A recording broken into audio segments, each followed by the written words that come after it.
प्रेरणास्पद कथाएं YouTube channel पर मैं धनंजय जैन आप सभी का हार्दिक अभिवादन करता हूं। छोटी सी कहानी डीजे की जुबानी। दोस्तों, आज की कहानी है 99 का चक्कर। आदमी जब इस चक्र के अंदर उलझ जाता है ना, तो उसका सुलझना बहुत मुश्किल हो जाता है। एक गरीब किसान अपने हाल में मस्त था, अलमस्त था। थोड़ा बहुत थोड़ी सी जो खेती थी उसकी, उसमें काम कर लेता, थक जाता तो बैठ जाता और मस्ती से प्रभु सुमिरन करते करते अलमस्त होकर गाने वाने गाता रहता था। उसकी आवाज भी बहुत सुरीली थी। बरबस राह चलने वाले राहगीरों के कर्णरंध्रों के अंदर जब उसकी आवाज गुंजरित होती थी, तो वे मंत्रमुग्ध से उस तरफ रुककर देखने लग जाते थे कि कौन इतना सुमधुर तान में गा रहा है। अल्हड़ था, मस्त था। एक धनाढ्य व्यक्ति उधर से जा रहा था। वो सोचने लगा, मेरे पास इतना ऐश्वर्य है, इतनी संपत्ति है, पर जो सुकून, जो सुख, जो शांति और जो अलमस्तता, जिंदगी जीने की जो कला है इसके पास, वो मेरे पास भी नहीं है। जबकि ये फटीचर है। आज इसके खाने के भी लाले हैं और मैं चाहे जो मेरी इच्छा होती मैं खाता हूं, पीता हूं। ये तो कुएं का पानी पीकर पेट भर के रूखी सूखी रोटी खाता होगा, पर रहता कितना खुश है। मस्ती से भगवत भजन भी करता है, गाने भी गाता है और मस्त एक पैर पे दूसरा पैर रख के अल्हड़ सा सो रहा है, जैसे इसे कोई चिंता नहीं, कोई फिक्र नहीं। सेठ उद्विग्न हो गया, परेशान हो गया, क्योंकि हमारे यहां पर दोस्तों सबसे बड़ी कमी इंसान की यदि देखी जाए ना, तो एक है, वो अपने दुख से इतना दुखी नहीं है जितना कि दूसरे के सुख से दुखी है। और सेठ से उसका सुख देखा नहीं जा रहा था। घर पे आया, चिंताग्रस्त था। ऐसा ही आरामदायक सोफे पर बैठ गया और उसी के बारे में सोचता रहा। सेठानी आई गर्मा गर्म चाय लेके, पर इसका तो चाय पीने में भी मन नहीं लग रहा था। सेठानी ने उसके सर पे हाथ रखा, कहीं बुखार तो नहीं है? वो भी नहीं। सेठ तो एकदम भले चंगे नजर आ रहे थे, पर चिंता, टेंशन ऐसा उन्होंने अपने आप पर ले लिया था कि लग रहा था कि संसार का समस्त दुख उन्हीं के ऊपर आके गिरा है। संसार में सबसे ज्यादा कोई दुखी है तो सेठ के अलावा कोई नहीं है। पूरे धरती का बोझ मानो उनके सर पे रख दिया हो, शेषनाग के बजाय। आखिर सेठानी ने कहा, यदि मुझे बताने योग्य कोई बात है तो जरूर बताइए। हो सकता है मैं आपकी कुछ सहायता करूं, आपके दुख का कुछ निवारण कर सकूं। सेठ ने कहा, भगवान तुझसे क्या छुपाना। आज ऐसे ऐसे मैं एक रास्ते से जा रहा था, तो एक किसान अपनी टूटी फूटी खटिया के ऊपर एक पैर के ऊपर एक पैर रख के मस्ती से सुरों के साजों को छेड़ता हुआ गा रहा था, भक्ति भी कर रहा था, अलमस्त था। प्रसन्नता उसके चेहरे से मानो टपक रही हो। उसे किसी प्रकार की कोई चिंता नहीं, टेंशन नहीं, अलमस्त था। जबकि उसके पास पहनने के लिए अच्छे कपड़े भी नहीं थे, फटे पुराने कपड़ों में था, फिर भी खुश। बस मेरे पास इतना सब कुछ होते हुए भी मैं सुखी क्यों नहीं हूं, मेरे जीवन के अंदर ऐसी खुशी क्यों नहीं है, वही चिंता मुझे खाए जा रही है, सताए जा रही है। सेठानी ने कहा बस इतनी सी बात, तू इसे इतनी सी बात कह रही है? अरे हम दोनों के बीच में जमीन आसमान का फर्क है, फिर भी मैं दुखी हूं और वो सुखी है, जबकि मुझे सुखी होना चाहिए और उसे दुखी होना चाहिए।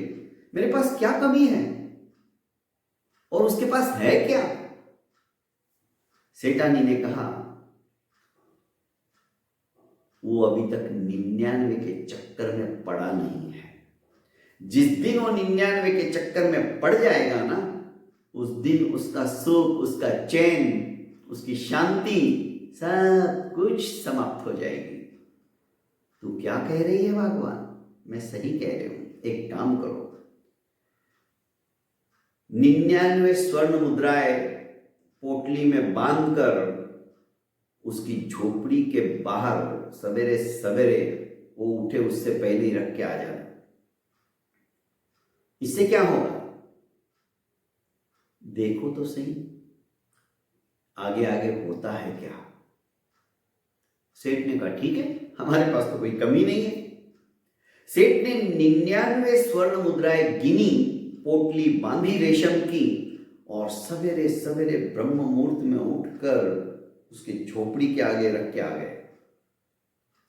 जैसे ही किसान की पत्नी ने झाड़ू बुहारने के लिए झोपड़ी की कुटिया की वो दरवाजा खोला तो रेशम की पोटली दिखाई दी। उसने उठाई और अपने किसान भाई को उठाया जो कि उसका पति था। अरे उठो, देखो ये क्या चमत्कार हुआ है आज हमारी झोपड़ी के बाहर, ये पोटली में क्या है। इसने भी खोला, देखा तो गिने 1 2 3 4 5 6 99 तक नॉन स्टॉप गिनता ही चला गया। 2 बार गिने, 3 बार गिने। सोचा कि देने वाले ने 99 कैसे कह दिया, वो तो पूरा 100 दे सकता है, जब इतने दे सकता है तो एक कम क्यों देगा। बार बार गिनता रहा, पर वे तो थे ही 99, 100 तो थे नहीं। फिर सोचा कि हो सकता है शहर की तरफ से कोई आया होगा देवदूत, और वो रख के गया। वो कम से कम अलग अलग रास्ते से नीचे देखता देखता जाता रहा कहीं वो एक सिक्का गिर तो नहीं गया, जो पूरे 100 होने चाहिए थे। पर पूरा दिन उसने घूम घूम कर मेहनत करके उस सिक्के को खोजने की कोशिश की, सिक्का नहीं मिला। उसने कहा अब क्या किया जाए, ये तो 99 ही है, पर तू चिंता मत कर, हम इसे पूरे 100 करके ही छोड़ेंगे। मैं दिन रात मेहनत करूंगा, खून का पसीना एक कर दूंगा। और उस समय 1 स्वर्ण मुद्रा की कीमत बहुत ज्यादा होती थी। अब ये इसे ना तो दिन का ख्याल है ना रात का भान है, दिन रात मेहनत किए जा रहा है और पाई पाई जोड़ता हुआ जा रहा है। इसका सुख, इसका चैन सब कुछ समाप्त हो गया। इसका गुनगुनाना, इसका गाना सब बंद। करीब 1 महीने के बाद सेठानी ने कहा सेठ जी, तनिक वही किसान जो एकदम सुखी था, जिसको कोई टेंशन नहीं था, जिसे कोई चिंता नहीं थी, आप बड़ी उसकी तारीफ कर रहे थे कि संसार में उसके जैसा सुखी कोई नहीं है, मैं ही दुखी हूं, मेरे पास इतना सब कुछ है तो भी, और उसके पास तो कुछ भी नहीं है। तनिक खोज खबर तो लेके आओ, देख के तो आओ वो सुखी है या दुखी है या वैसा ही है। सेठ ने कहा अरे हाँ, मैं तो भूल ही गया, आज ही जाता हूं।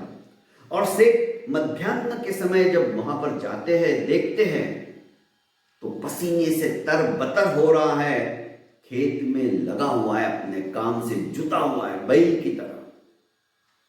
उसने आवाज दी कि भाई साहब क्या हाल चाल। अरे भाई मेरे पास समय नहीं है, बाद में बात करेंगे। कौन हो तुम, क्या चाहिए?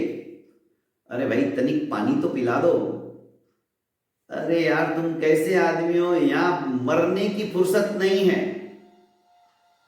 किसान झल्लाया उसके ऊपर, कुछ तो बताओगे।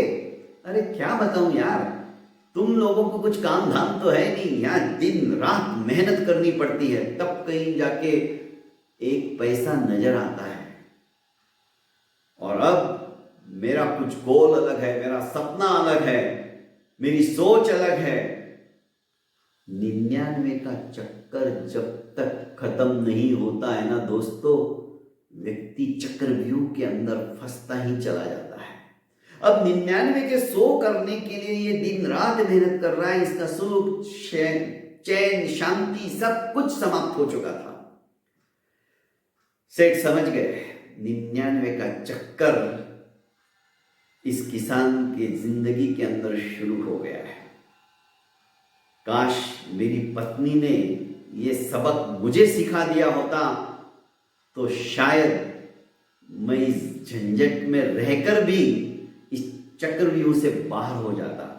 सेठ ने एक नया सबक सीखा और सोचने लगा कि मेरे पास क्या नहीं है, ज्यादा से ज्यादा मैं अब दान पुण्य का काम करता हूं। मैं कमाऊंगा नहीं तो भी मां लक्ष्मी की इतनी महती कृपा है कि मुझे खुटने वाला कुछ नहीं है। और उस दिन से सेठ ने अपनी जिंदगी के दिनों को बदलने के लिए जिंदगी का रास्ता ही उसने चेंज कर दिया।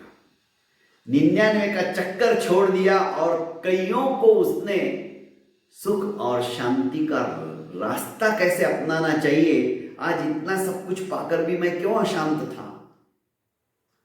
अरे अनाथों के नाथ बनो, असहायों के सहायक बनो, तुम्हें जिंदगी में कभी भी पछतावा नहीं होगा, दुख नहीं होगा और उस चक्रव्यूह से तुम उपरत रहोगे।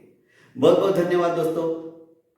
प्रेरणास्पद कथा यूट्यूब चैनल को आपने अभी तक लाइक एवं सब्सक्राइब नहीं किया तो कर लीजिए और ज़्यादा से ज़्यादा अपनों को शेयर कीजिए।